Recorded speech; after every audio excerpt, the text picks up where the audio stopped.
The Alric Mackenzie Show. It starts right now.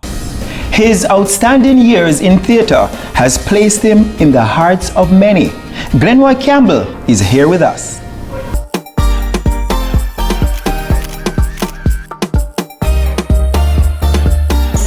The Alric Show, inspiration, motivation, one vision, hope to one new generation. Together we can live and learn. Yes, we're one family on the Alric Show. Let me hear from everybody.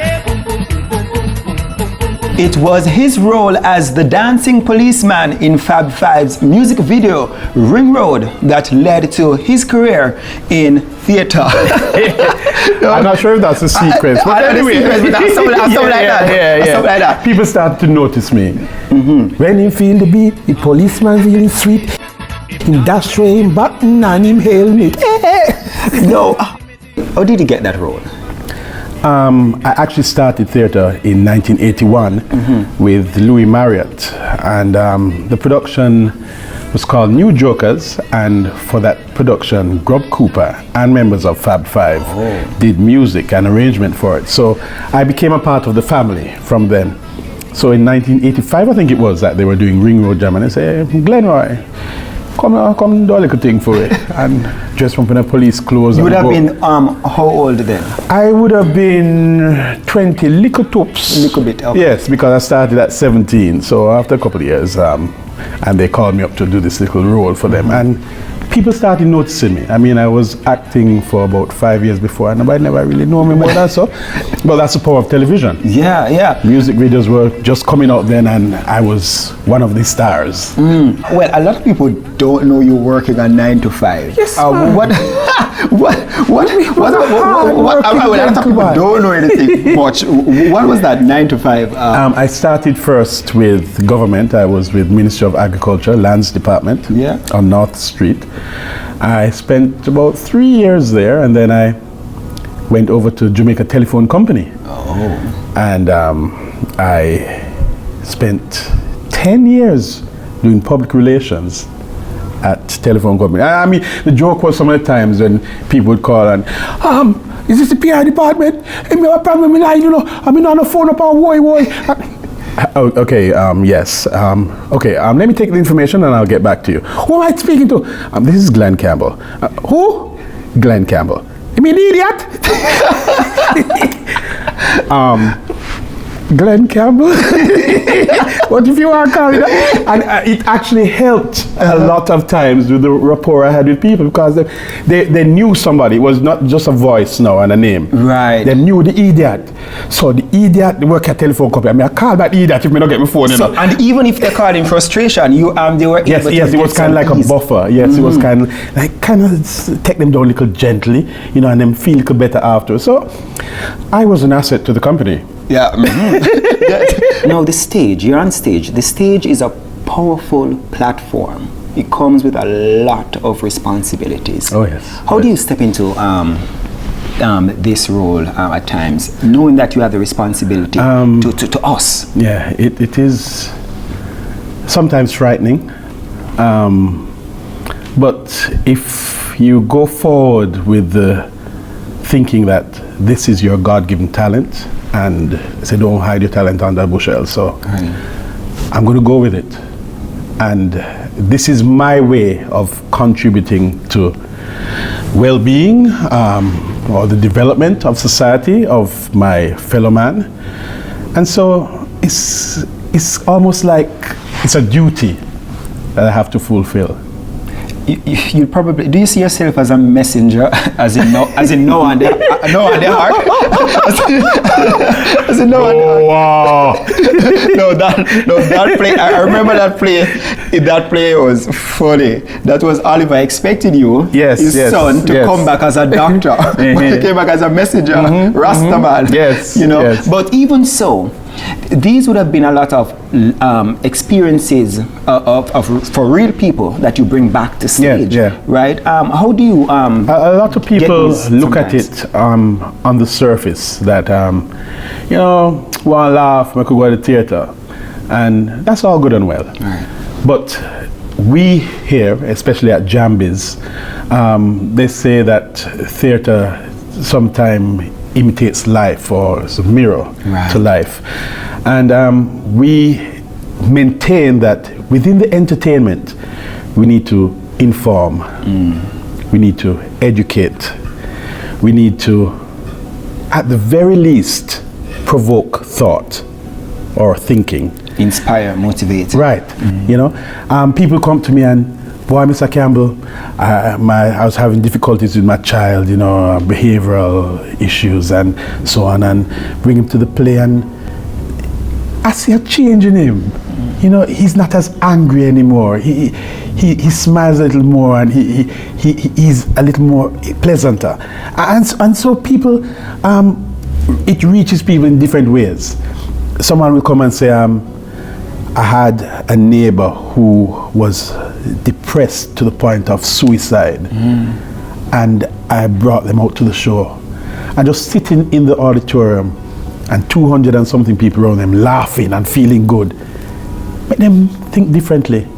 Say, maybe life is worth living. For you, for all the characters that you have assumed over the years, does it strike you in any way or bring out anything, any lesson for you personally, all these characters that you have to assume sometimes? Well, apart from the fact that later on in life I'm going to have one hell of a problem with myself with the whole heap of characters and start talking to them one another upstairs. So, but apart from that, I have also benefited from the experience. My tolerance level, my interpersonal skills. I tend to be somewhat of a perfectionist, and some to the point of being ningy, I'm miserable with it. And this has carried me to the point where I say, all right, cool, calm. Right. We are all different. And not because I like to do things like this. And you're on time. And I'm on time. Some people not stay so. Right. And it don't make no sense I bust a blood vessel because of how them stay. Accept them. If I can make adjustments to accommodate them, I do. And the truth of the matter is, sometimes if it's a point where you can't make the adjustment, then sometimes you just have to walk away from some things. That's a part of maturity too. Knowing which battles to fight, which ones to just let go. All right, we take a break. When we come back, we talk to Glen about his family and the character, Titus. The Alex Show. The Alex Show. Welcome back to the show. Glenroy Campbell is here on set with us. Sir Campbell. No, everybody. I'm glad you said Glenroy, because a lot of people don't know that. It's actually Glenroy Godfrey Campbell. Of course. No. Have you been trying to get away from the character or the name Titus? Have you been trying to do that? In the initial stages, I was adamant, that's not my name, it's just a character name. But after a while, why am I fighting it? People love the character. That's what put me on the map, so to speak, because I remember, I mentioned about the Fab 5 video, but even more so, when I did Titus in Town in 1990 with JBC TV, I had already been acting for 9 years. And people never know me more than so. But after 90 into 91, it was like this explosion. Titus. Everybody knew. What did that character do for you? I mean, it put you on the map, but as an individual, what are the lessons learned from that character? Well, first lesson that I learned from that character was how to speak patois. Oh, yes, yes. Because this little English boy from Balham in England, coming to Jamaica and going to school, and I went to Hope Valley Experimental, and then I did common entrance, and I passed my common entrance, and I went to Jamaica College, fervent opus in campus, yes, and so from there, I still had this kind of, properness about me. Patrick Brown decided to write this character about this country bumpkin come a town and all the challenges and adventures and escapades that he would get up to. And Don Buckner, rest his soul, one of the best producers at GBC at the time. And he was a producer for Lime Tree Lane as well. Yes, yes. And Don Buckner, the first 2 days, we see the man that look for me a kind of way like, I mean, what me do this, man? And one day, him couldn't take no and say, well, get this little stush boy about him at our patron. No, sir. Go fix up that man. And so, I studied patois, just like how someone would study French or Spanish or German.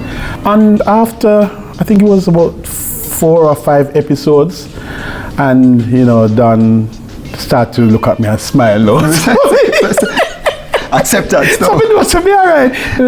I see him step on the sideline and he might laugh and enjoy the show like him in the audience. I'm okay. Good. There's an episode that I remember with you and I think it's Clive Anderson, Donald. Yeah, he played Sleepy. Sleepy, right. Where you guys went to, you wanted to be artists, recording artists, and you went to record a Sleepy song. Melody, Super Tights. Right, and you know, I don't remember the song, but the lesson, what mirrored in that episode would have been the days when the producers would have taken advantage of artists and stuff like that. What me say? Never see nothing, never see nothing.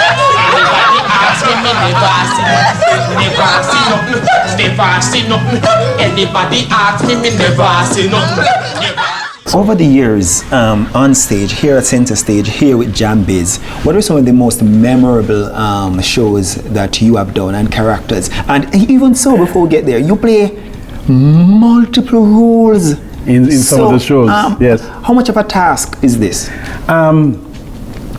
Again, it becomes easier with time, in one sense. And in another sense, it gets harder because after, this is what, 38 years in the business.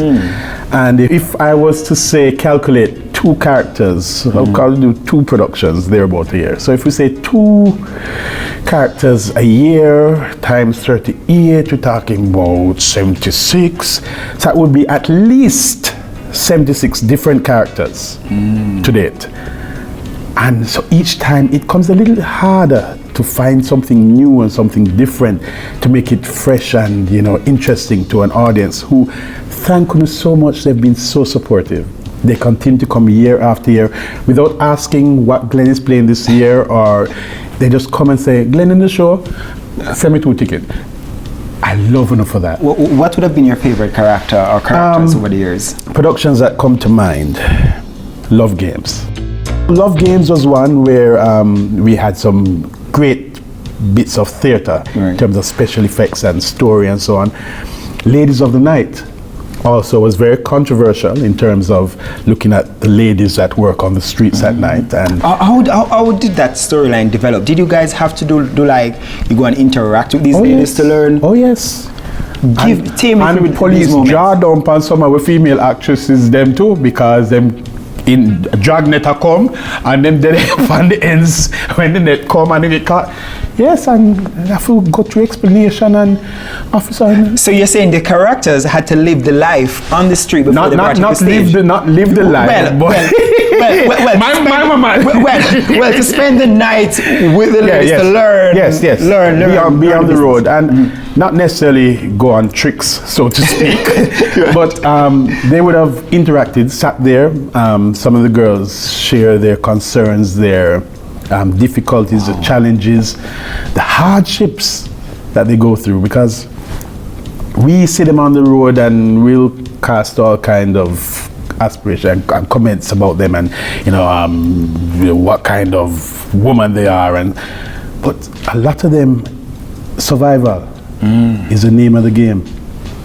And we spoke to people who had kids in college and in university, and they said, this is how I'm going to send my child and put them in a position where they don't have to do this.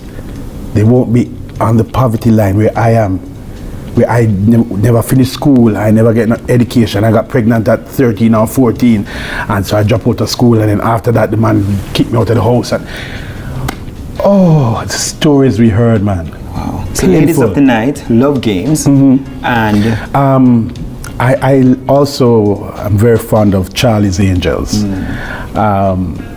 Again, and I was going to say Jamaican men, but no, it's not Jamaican men. Man, on a whole, tend to think so we're slick some of the time. And so we claim, say, we have one Portland, and one there Sav, and one there Mandeville, and we can work the show, man, and run go so and have 2 phones for 2 different people and do all kind of chickini and Jim Screechy. Things that we slick, but gentlemen, if you don't think you're slick, woman beat we, and them better at it than we. So please, don't do what you do done to Uno. Who never see the show don't know how it goes. So don't talk. All right, we take a break. When we come back, as promised, we'll talk to Glen about his family. The Average Show. The Average Show. Welcome back to the show. We now talk to Glen Campbell about life off the stage. Now, Mr. Campbell, I've never heard you talking about your family, ever. Maybe you have. I've never heard it. Yes. Are you married? I'm married. This is I celebrate 3 years this July, and it's a beautiful experience. Why you just getting married? Over the years, I thought about it a couple of times, but I said that I wasn't going to do it until I was sure I could honor the union of marriage or the institution of marriage properly. Why? And honestly. Why? Being on the road, being up and down, being in the industry that I'm in, you tend to be liberal. Right. that's the word I was waiting on. You tend to be a little more liberal. Right. So, but with maturity, with age and maturity, I think that one them say you can done out a road. So that is the truth. That's very true. And you realize that there has to be something more.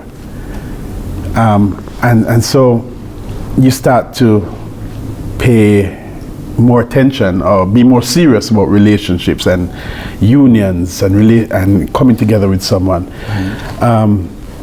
And so I would say in the past 8 to 10 years, I have matured. Wow. And so I decided that I'm at a stage now where I can settle down and I can dedicate a life. Because we know that you're your showmanship is excellent. How did you propose to her? Okay, so I'm good one. All right, let's see. It wasn't that dramatic, but we catch our door. Catch our mind. We had recently moved in together, and we're saying that we have this group of people, friends, a couple friends from the theater, a couple friends from Meritone and Turntable, my music family, and some of her clients, because she's a cosmetologist and things. So she had some very close clients that had been with her for over 30 years and so on. So we call them extended family. I'm saying, let's invite everybody over and let's have a kind of housewarming. I'm saying, okay. So we're going to have a ready audience.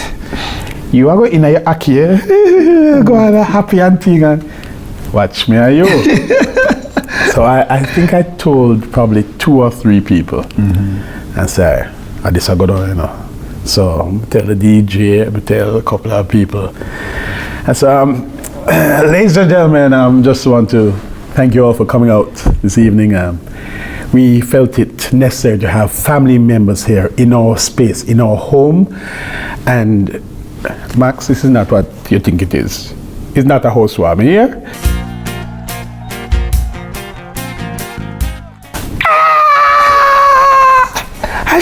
ball. And some of the people start running up and down. Yes, we didn't know a surprise. We know where they know from.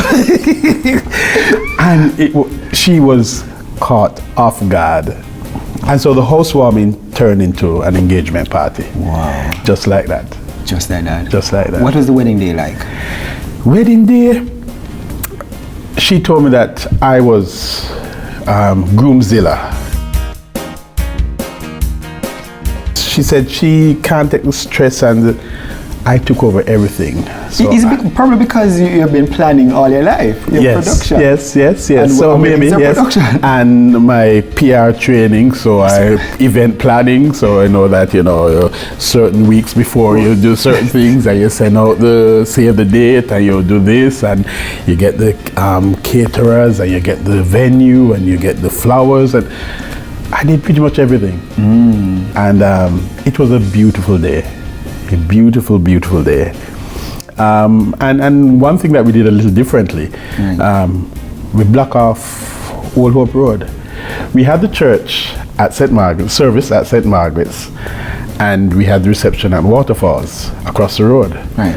I'm saying, so why no everybody for drive go across? No. So we just get 2 police, we get a sign, stop, couple crossing. What?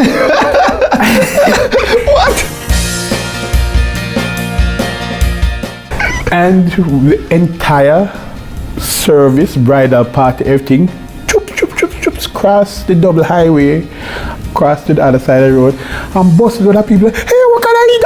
You Titus, you do your thing, we don't do your thing, make up yourself, my boy. It was a fun day. It was a fun day. That's total fun. That's total fun. All right. So, but you're also a father. I'm a father. Tell me about your child, or children. Children. It's a child. My daughter, Shanae. Sweetheart, little darling. Her mom worked and lived in Montego Bay. I worked and lived in Kingston. So Shanae was born in Kingston, but she lived in Montego Bay with her mom. And that's one of the, if you want to call it, regrets I have in terms of things that I may have done differently.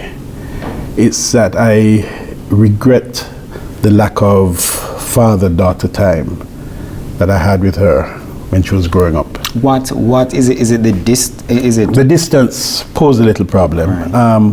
Most of my work is here at Center Stage. And as I said, she went to Montego Bay Prep and Mount Vernon, then she transferred to Westwood High.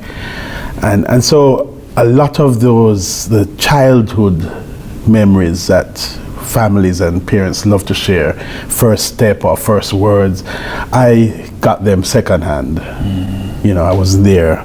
I mean, I'd go down as much as possible on weekends and so on, or on my one day off. But even then, it wasn't enough being there around her all the time. So she didn't have me in her life 24/7 in the growing up years. Things got better after high school because she came to Kingston to Teachers College, to Shortwood Teachers College, and then went on to university here in Kingston. So Daddy had her for that part of her life, but she's still, and I now have a grandson. Yes, sir. Marley is now 1 year and 4-5 months. And so him get all the attention now. Because she stopped get present, she stopped get gift. She said, so daddy want to me. It's now all about Marley. All right, so thank you so much, Mr. Campbell. So next week, we'll talk more to Glenroy, Titus Campbell, about his life and career in the theater.